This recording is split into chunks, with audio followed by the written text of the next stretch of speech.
All right, in this video I'm going over the comprehension questions for Old Stormalong finds a man-sized ship.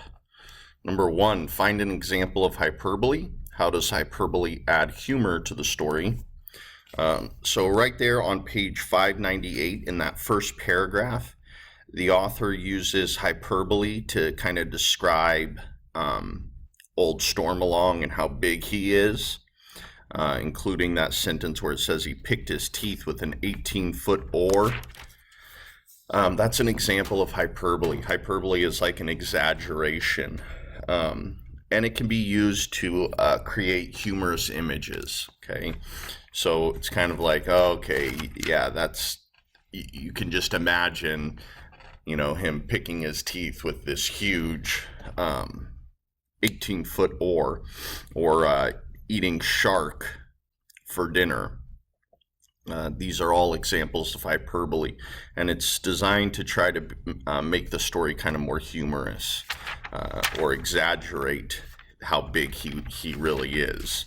So, even if Old Stormalong is based on a real person, he's obviously not flossing or picking at his teeth with an 18-foot oar, but to really drive home the point that, hey, this guy is really big, people will use hyperbole. Okay, so like in basketball, for example, I remember growing up when a guy could jump really high, people would say, oh yeah, he can jump out of the gym. Well, that's another example of hyperbole. He couldn't literally jump out of the gym. We were exaggerating, but to drive home the point that, yeah, he can really jump high.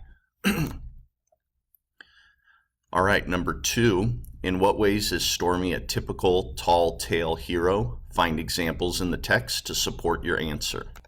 So if we go through the text, there's lots of examples where Old Stormalong is a typical tall tale hero, because I always think of Paul Bunyan as the stereotypical tall tale, and Old Stormalong definitely has a lot of the characteristics that Paul Bunyan had. He's larger than life. He's literally larger than life. He's this huge man. And he's able to solve problems in these crazy and fantastic ways. And one example is, I believe it's on page 600. Let's see.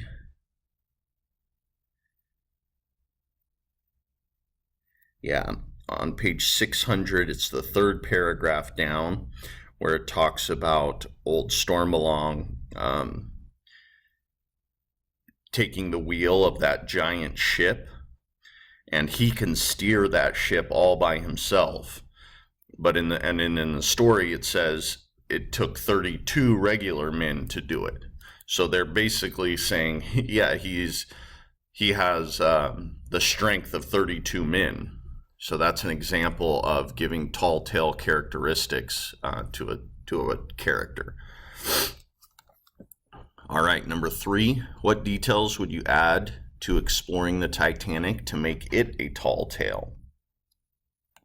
Okay, and again, this is kind of your own opinion, what you think, or your imagination.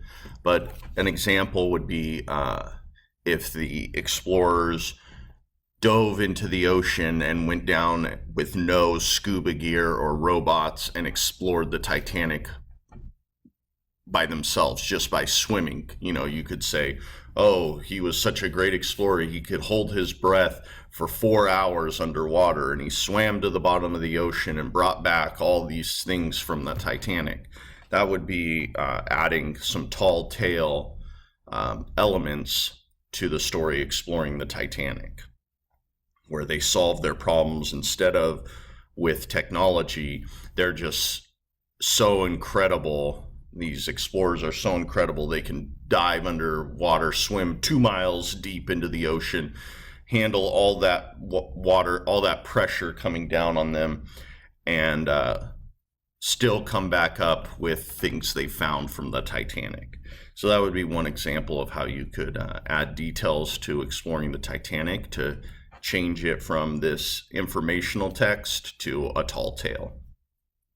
But of course, you can come up with some other ideas on your own as well.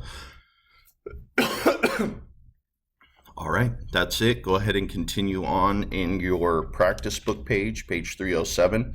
It's going to go over hyperbole, which again is the exaggeration, using exaggeration to add humor to a story or really drive home a point. And then dialogue as well. And we've talked a lot about dialogue this year, conversations between two or more people. All right, thanks for watching, and I'll see you on the next one.